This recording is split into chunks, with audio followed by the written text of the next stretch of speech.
The station was loud the way it always was. Pipes groaning, ventilation humming, boots scraping on metal floors. The kind of noise that never stopped and never changed. Cora Nar Duskfang had been gone for 2 years, 3 months, and 11 days. She had counted every single one of them. She stepped off the transport ship with her bag over one shoulder and her eyes already scanning the corridor. She was tall, 6'8", broad at the shoulders, gray-green skin marked with the small scars that come from years of real fighting. Her armor was dented and scorched in 3 places. Her left tusk had a small chip in it from a close call near the Ven corridor. She did not limp. She did not slow down. She walked the way she always walked, like the floor belonged to her. The creche ward was on level 3, West Wing. She had memorized that fact the day she left. She had written it inside the cover of her field journal. She had said it to herself on bad nights when the fighting was heavy and she needed something to hold on to. Level 3, West Wing. Her children were there. She just had to get to them. She took the lift. She walked the corridor. She found the West Wing. The doors were sealed. Not locked, sealed. There was a thick gray panel bolted over the entrance, the kind used for long-term closures. The kind used when something was not coming back. A paper notice was still stuck to the panel, yellowed at the edges, half-curled from the recycled air. Cora pulled it off and read it. It said the creche ward had been closed by order of the Coalition Budget Committee, effective 14 months ago. Funding dispute. Services transferred. She read it twice. Then she folded it very carefully and put it in her pocket. There was a front desk at the end of the corridor, a small station with a screen and a young Pelathai clerk who looked up when Cora approached and then looked like he immediately regretted it. "The creche ward," Cora said. Her voice was low and very flat. "My children were registered there. 4 of them. Daga, Ren, Val, and Breck. Where are they?" It was not a question. The clerk understood this. I can check the transfer records," he said, pulling up the screen with slightly shaking fingers. He typed. He clicked. His face did a thing that faces do when the answer is not a good one. They were listed as unclaimed dependents. After the ward closed, the transfer order was processed to the off-world. "Where are they now?" Cora said. The clerk swallowed. He clicked again. Then he stopped clicking and looked at his screen for a long moment. Then he looked up at her. "It says here they were collected by a station custodian before the transfer went through." He turned the screen slightly so she could read it. There was a single line of text in the remarks field, typed in plainly, with no extra words. "Children relocated. Contact station custodian, level B, section 4. Hal Porter." Cora looked at the line. She read it once. "Where is level B?" she said. Level B was below the main deck. It was where the pipes were. It was where the maintenance workers kept their equipment, their spare parts, their tools, and apparently, in one specific case, for orc children who had been flagged for off-world processing. Section 4 turned out to be a door at the far end of a long corridor that smelled like cleaning fluid and old metal. The door was plain. It had a small nameplate screwed into it at eye level for a normal-sized person, which meant Cora had to look down slightly to read it. The nameplate said, "Hal Porter, Station Custodian, 3rd Class." Cora stood in front of that door for a moment. She had faced a lot of things in her life. She had charged a dreadnought with a broken tusk and 14 soldiers and come out the other side. She had sat through 3 days of coalition debriefings without losing her composure. She had survived things that should not have been survivable. She knocked. There was a pause. Then the sound of something being set down. A cup, probably. Then footsteps. The door opened. The man in the doorway was not what she had expected. She was not sure what she had expected, but it was not this. He was human, somewhere in his mid-40s, lean in the way that people are lean when they work with their body every day without thinking about it. His hair was dark with gray coming in at the sides. He was wearing a station custodian uniform, plain, dark gray, with a small logo on the chest, and there was a coffee mug in his right hand. He looked up at her without flinching, which most people did when they first saw her. He looked at her for a moment. Then he looked behind him, back into the room. Then he looked at her again. "I was wondering when you would show up," he said. His voice was calm. Not unfriendly. Just calm. "Come in. They are at dinner." He stepped back from the door. Cora Nar Duskfong, captain of the 9th Coalition Ground Division, veteran of 4 campaigns, holder of the Iron Tusk Commendation, stood in the corridor of Level B and did not move for a full 3 seconds. Then she walked in. The room was bigger than she had expected for a custodian's quarters. It had been expanded somehow, 2 storage rooms knocked into one, she guessed, judging by the way the ceiling dropped on one side. There was a table in the middle with 4 small chairs around it, each one a different color. There were drawings on one wall, stuck up with tape, made by small hands using what looked like maintenance chalk on torn paper.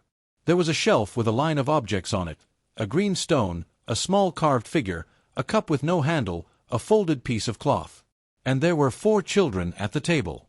They were small and gray-green and round-faced, with tiny flat noses and the beginning of tusk buds just showing at the corners of their mouths. They were 3 years old. They were eating something out of bowls that looked like a thick orange stew, and 3 of them were eating with their hands, and one of them, the smallest, was eating with a spoon held upside down. None of them looked up when Cora walked in. The man, Hal, walked past her to the table and crouched down next to the smallest one and quietly turned the spoon the right way up. The child did not acknowledge this. She kept eating. Cora stood at the edge of the room and looked at her children. Her children looked at their stew. Hal straightened up and picked up his coffee mug from the counter and took a sip and looked at her. "They have been fed," he said simply. "The orange one is Vol's favorite. Wren does not like it, but she eats it anyway. The one with the upside-down spoon is Breck. She knows how the spoon works. She just prefers it that way." Cora opened her mouth. She closed it. She opened it again. "How long?" she said. 14 months, Hal said. "Give or take." Cora Nar Duskfong had not cried in 11 years. She was not going to cry now. She stood very straight and looked at the 4 small people eating their orange stew and breathed slowly through her nose. "They do not know me," she said. It was not a question either. "No," Hal said. "Not yet." He paused. "But they know your name. I made sure of that." One of the children, Wren, Cora thought, she thought it was Wren, looked up from her bowl. She looked at Cora with large dark eyes. Then she looked at Hal. "Is that the warrior?" Wren said. "Yes," Hal said. Wren looked back at Cora. She stared for a long moment with a frank, unblinking assessment that only very small children and very experienced soldiers can manage. Then she went back to her stew. Cora stood in the doorway of a maintenance workers' quarters on Level B of a coalition station, 14 months late, and understood for the first time in a long time that she had no idea what to do next. Hal pulled a chair out from the table and set it near the counter. "Sit down," he said. "I will make you coffee. You look like you have been traveling for a while." She sat down. The coffee was bad. Not in a way that suggested carelessness. In a way that suggested that whoever made it had been making it the same way for a long time and had simply stopped noticing. Cora drank it without complaining. She had drunk worse things in the field. She had drunk things in the field that she did not think about anymore. The children had been put to bed. That had taken a while. The smallest one, Breck, had not wanted to go and had made her position on the matter very clear using volume. Hal had handled it with a kind of patient, practiced calm that told Cora this was not a new argument. He had sat on the edge of the small cot, told Breck 3 sentences of something in a low voice, and Breck had gone quiet and then gone to sleep. Cora had watched from the doorway and not said anything. Now she sat at the table in the main room, and Hal sat across from her with his own cup of bad coffee, and they looked at each other for a moment. "Tell me what happened," Cora said. Hal set his cup down. He did not seem bothered by the question or by the way she asked it, which was the way she asked most things, straight and flat, with no softness around it. "The ward closed 14 months ago," he said. "Budget dispute. 3 governments, 2 committees, 1 very long meeting that I was not in. The staff got transfer orders about a week before the closure. Most of them had already started packing before the orders came through. And my children, your children," Hal said, "were still there." He turned his coffee cup in his hands. There were 6 children in the ward when it closed.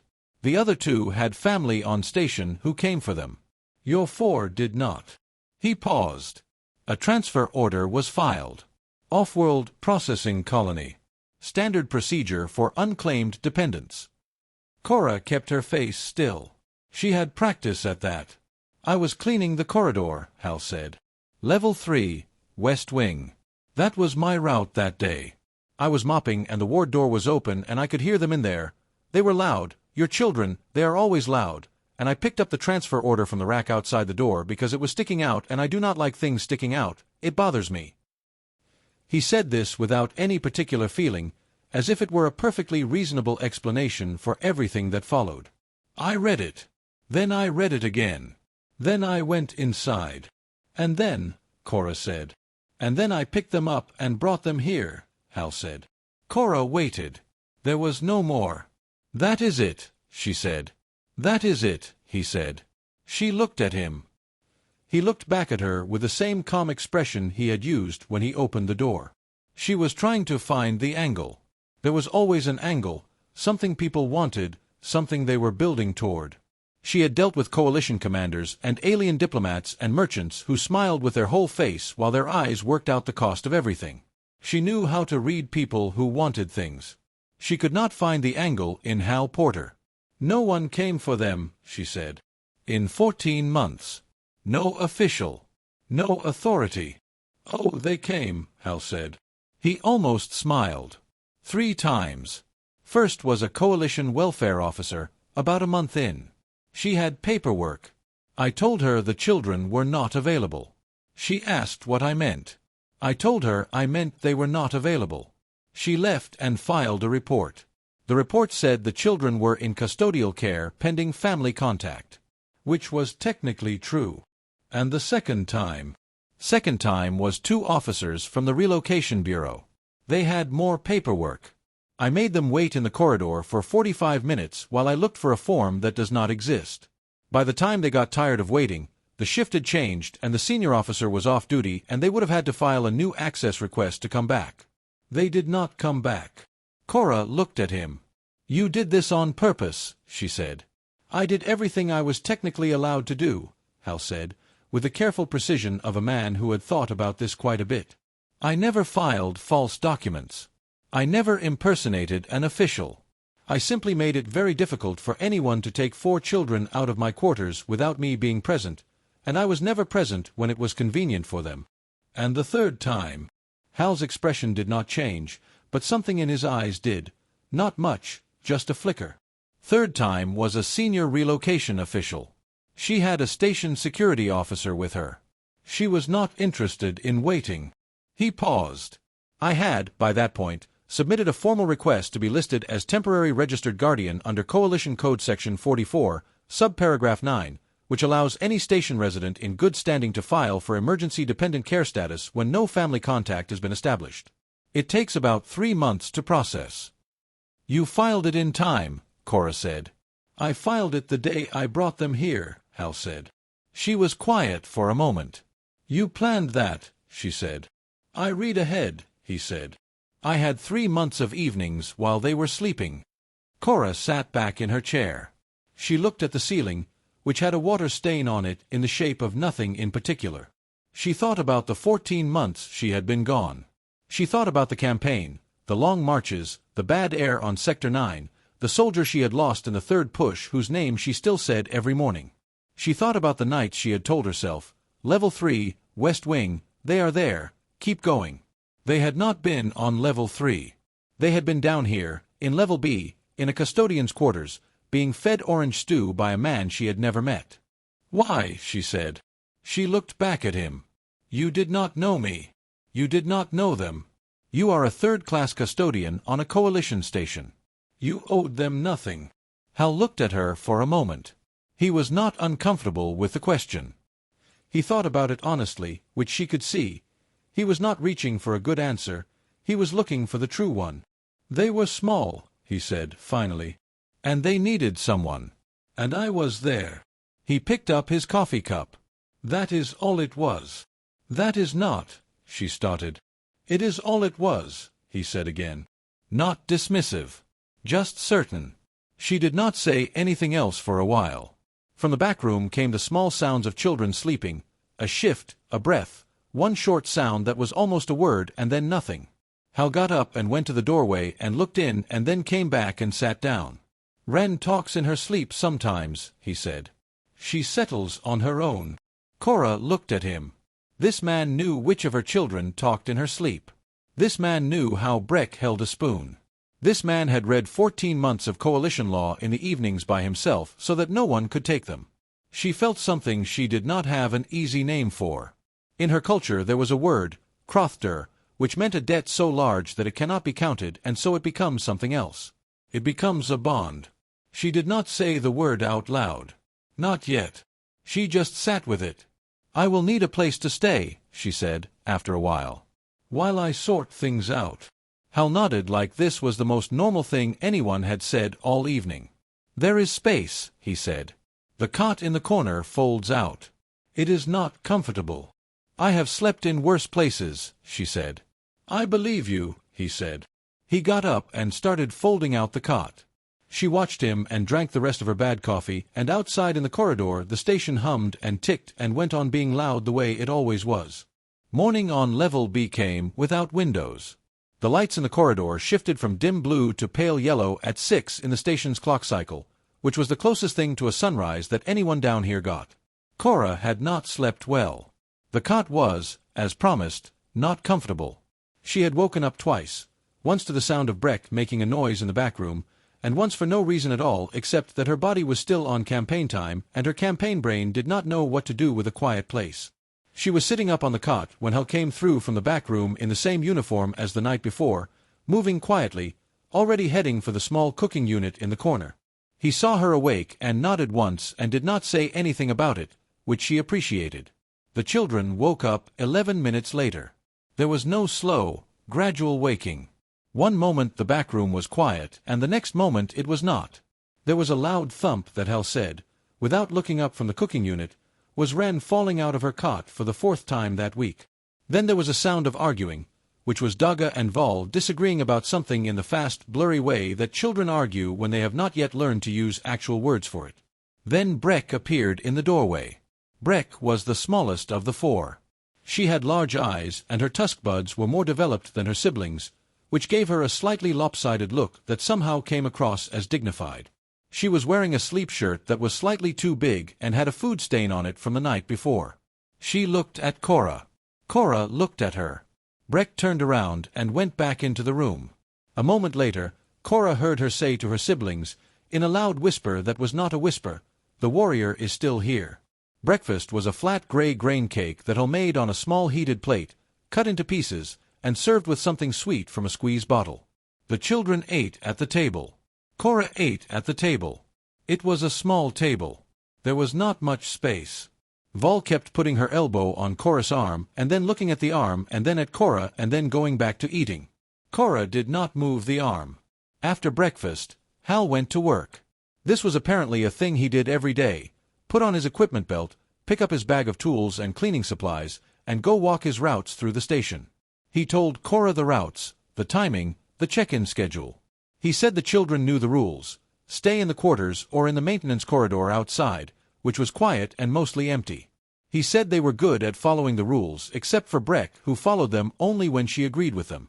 Cora said she would stay. Hal nodded and left. And Cora Nar Duskfong, who had commanded hundreds of soldiers in 4 campaigns, who had planned operations across 3 sectors, who had once talked down a munitions standoff using nothing but her voice and 11 minutes of silence, sat in a small room with 4 orc toddlers and had absolutely no idea how to start. She knew, in theory, what she was supposed to do. Orc bonding traditions were specific. There was the strength test. The mother offers her arm and the child is supposed to bite it, to test if the mother is strong. There was the naming right. The mother speaks the child's full name aloud and the child is supposed to answer. There was the growl challenge, in which both parties growl at each other until the child backs down, which means they have accepted the hierarchy. These were things she had grown up knowing. She had planned to do them on the day she left for her first campaign, when the children were 3 months old. She had planned to do them the proper way, in the proper order. She looked at the 4 children, who were now sitting on the floor sorting small pieces of maintenance tubing by size for no clear reason. She cleared her throat. Daga, she said. Daga looked up. She had the most serious face of the four, with a small line between her brow that she had apparently been born with, which gave her the permanent expression of a child doing complicated math. Yes, Daga said. I am your mother, Cora said. I know, Daga said. Then she went back to sorting tubing. Cora tried the naming right with Vol next. Vol ran away. Not in a frightened way.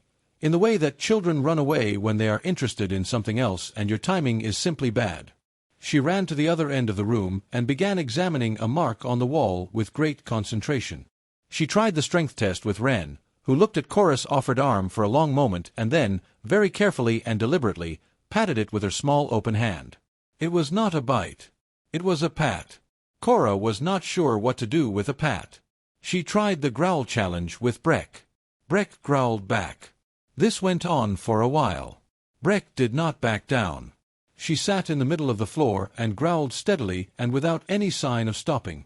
She was, for a 3-year-old, impressively committed. Cora increased the volume slightly. Breck matched her. Cora added a low rumble. Breck added a clicking sound that Cora had not heard before and was not in any tradition she knew. After 4 minutes of this, Cora stopped, because she was starting to feel slightly ridiculous and also because Vol had come over to watch and was eating a piece of the maintenance tubing. No, Cora said firmly, taking the tubing from Volume. It is fine, Vol said. It is not food, Cora said. I know, said Volume. She held out her hand for it back. Cora did not give it back. Vol sat down and looked at her with an expression of long-suffering patience. It was a very adult expression on a very small face. By mid-morning, Cora had established the following facts. Daga answered direct questions but did not volunteer information. Ren moved constantly and would not sit still for more than about 90 seconds at a stretch. Vol had strong opinions about everything, stated them calmly, and did not change them. And Breck narrated her own actions in a continuous low murmur, putting the tubing here, now going to the other side, looking at the big one who is the warrior, like a very small and very serious documentary being made in real time. She was learning them. She just had not expected it to feel like being slowly and methodically assessed by 4 small judges. Hal came back at noon. He had food from the upper deck, flat bread and something wrapped in paper that turned out to be spiced grain rolls, which the children apparently loved because they were immediately abandoned from whatever they were doing and converged on the table.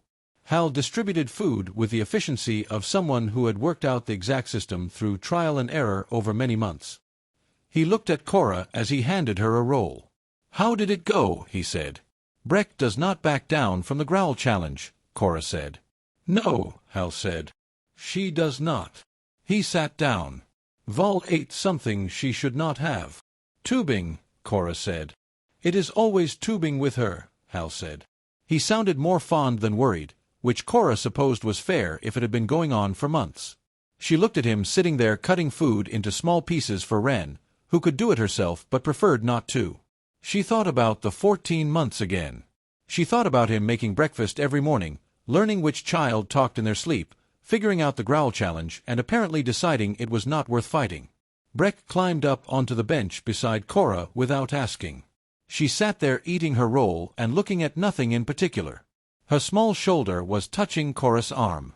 Cora went very still. She did not move. She barely breathed. She sat perfectly still the way she sat in the field when something important was happening and she did not want to do anything to stop it. Breck kept eating. Her shoulder stayed where it was.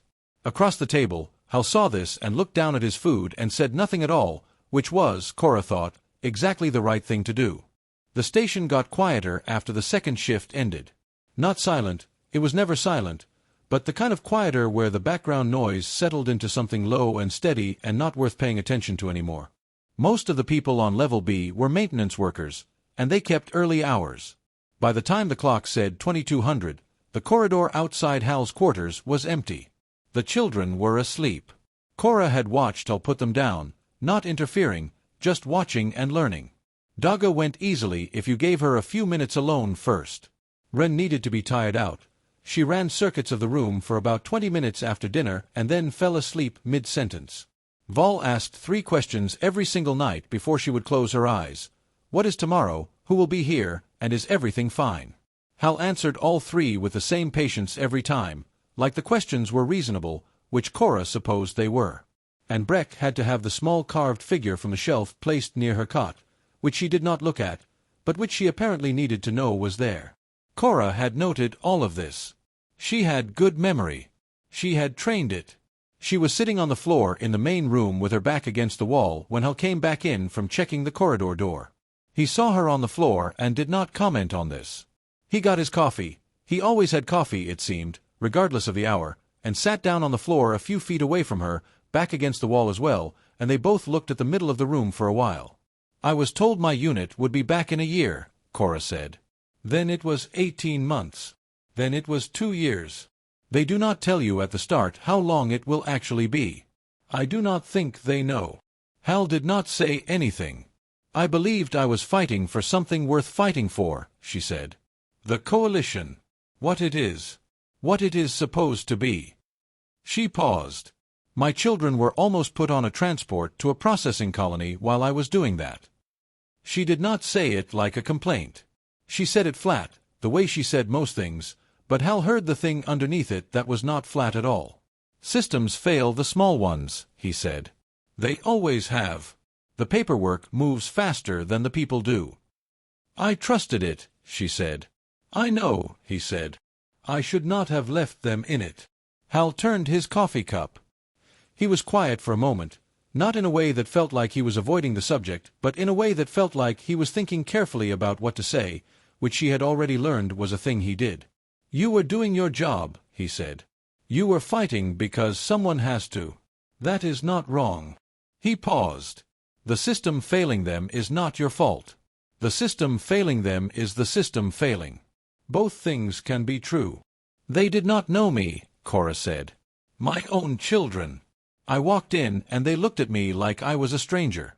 Because I was." Hal did not try to tell her that was not true. She appreciated that. "Wren asked about you," he said instead. "About 3 months ago.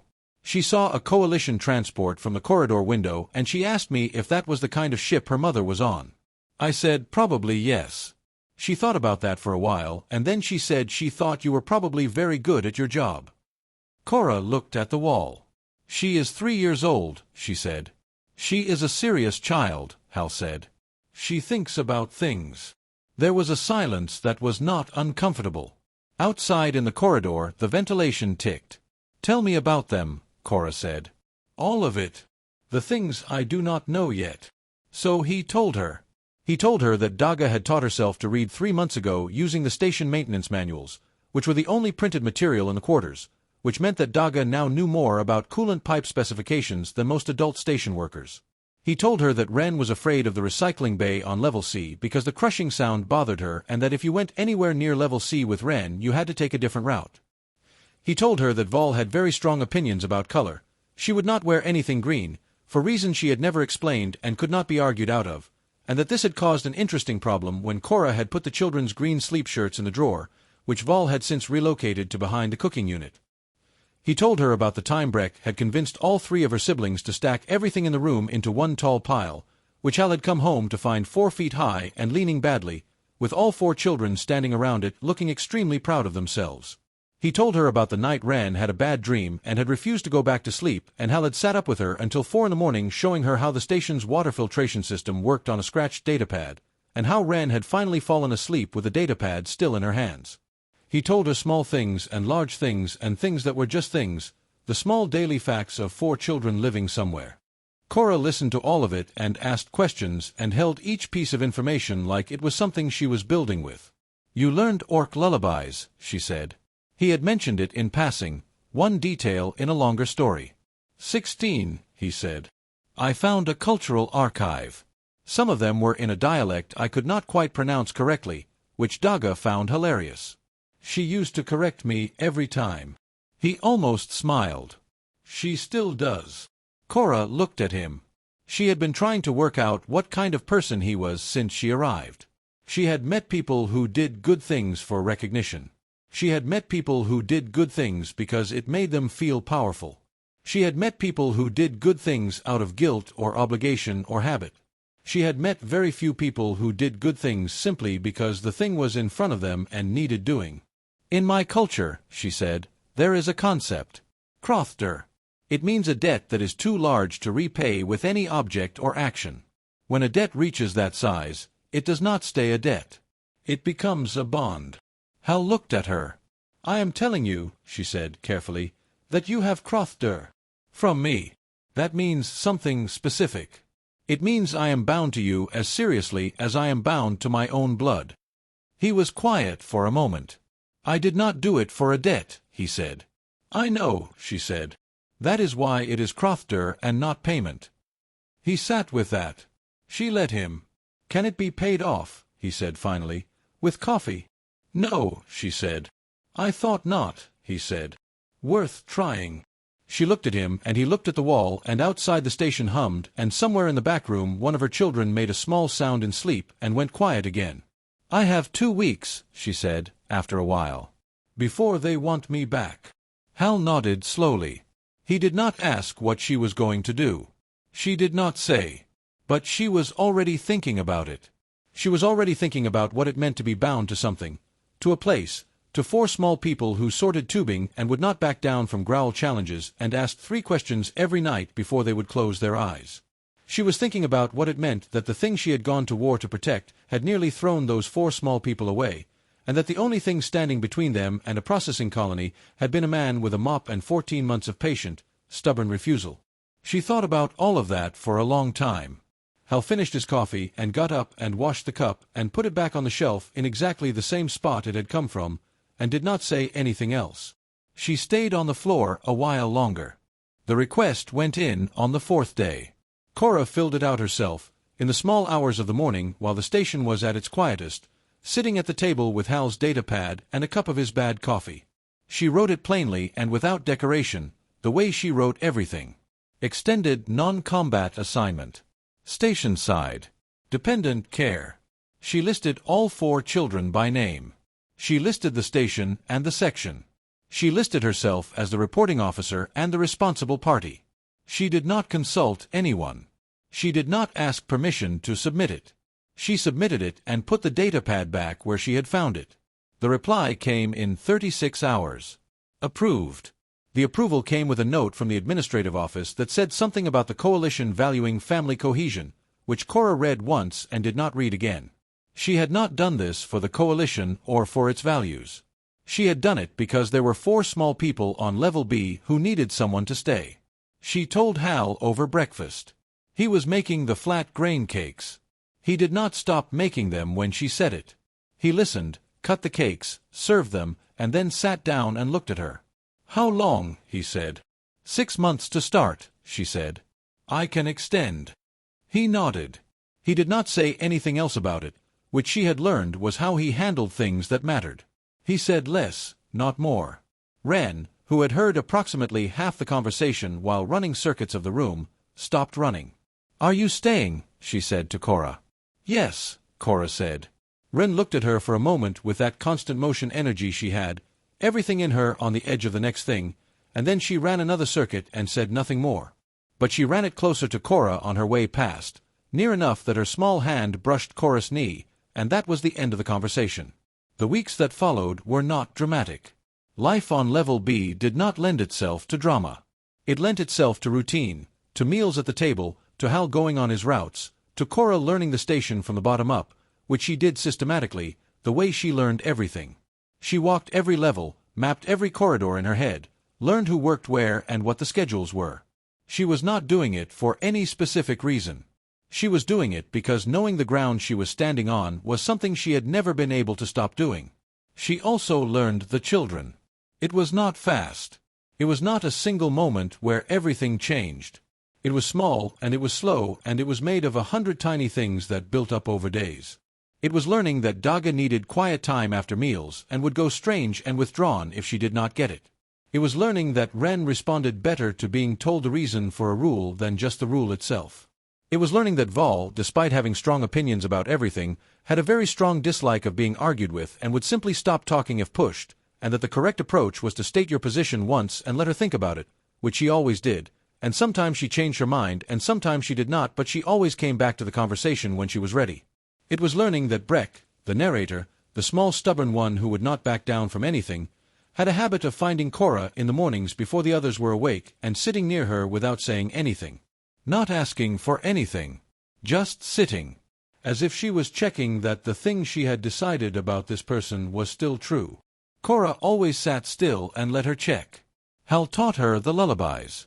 This happened one evening after the children were asleep, when Cora had admitted that she knew none of the 16 he had learned and felt that this was a gap she needed to close. He sat at the table and recited them from memory, the words and the rough tune, and she listened and memorized. His pronunciation of some of the older dialect was, as Daga had said, not quite right, and Cora corrected him gently on 2 of them. He repeated them correctly without any wounded pride, which she liked. There was a shift, sometime in the 3rd week, in the way the children talked about things. It was Breck who started it. Breck, who narrated everything, began including Cora in the narration the way she included Hal, not as the warrior, not as a guest, but simply as a present fact. Now the warrior is eating. Now the big one with the tusk is coming back. Cora heard her own presence described in Breck's running commentary the way she heard Hal described, as someone who was simply there, as someone who was part of the place. She did not say anything about it. She let it settle. 6 months in, 2 coalition officials arrived at the station with tablets and a list of names. They were from the Dependent Records Division. They had been sent, they said, to audit outstanding placement cases from the closure of several creche wards 14 to 20 months prior. They asked to speak with the guardian of record for 4 Orc children, registration numbers listed. The station clerk directed them to Level B, Section 4. They knocked on the door. Cora answered it. She was in her station clothes, which were not her armor but were also not small. She was holding a piece of maintenance tubing that she had just taken from Vol for the 3rd time that morning. She looked at the 2 officials, both human, both in the neat gray of the records division, both holding their tablets in the slightly formal way that people hold things when they want to look official, and she smiled at them. It was a polite smile. It had a great many teeth in it. The officials looked at her.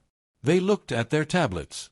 They looked behind her, into the quarters, where 4 children were visible at the table eating lunch, and where Hal was visible at the counter making tea, and where the wall still had all the drawings on it, and where the shelf still had the green stone and the carved figure and the cup with no handle.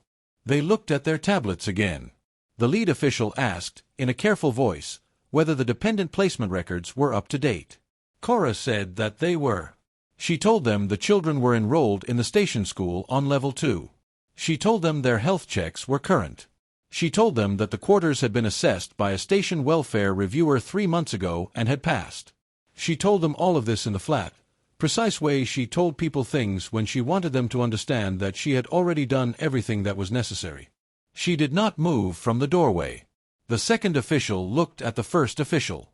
The 1st official looked at his tablet for a while and then did some clicking and then looked up. He said that everything appeared to be in order. Cora said that yes, it did. They left. The audit ended. Their report, filed 2 days later, noted that the placement was stable, the dependents were thriving, and no further review was recommended.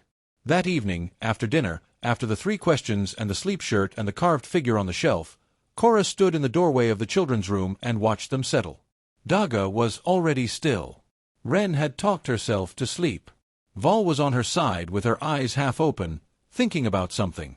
Breck was on her back with a carved figure near her hand. Hal appeared beside her in the doorway with 2 cups of coffee. She took hers. They stood there together and did not say anything. There is a thing, in the old Orc tradition, that is done when the vigil begins, when a warrior stands guard over something they have decided to protect. You plant your feet. You breathe slow. You do not look away. It is not dramatic. It does not need to be. It just means, I am here, and I am not going anywhere, and nothing in the dark is going to reach what is behind me. Cora stood in the doorway and planted her feet. Hal stood beside her and drank his coffee. Nobody had planned for any of this. Not the coalition. Not the records division. Not whatever chain of budget meetings and transfer orders and sealed doors had nearly taken 4 small children to a place they should never have been sent. Nobody had planned for a man with a mop and a datapad and 16 Orc lullabies. That, in the end, was exactly why the children were still here.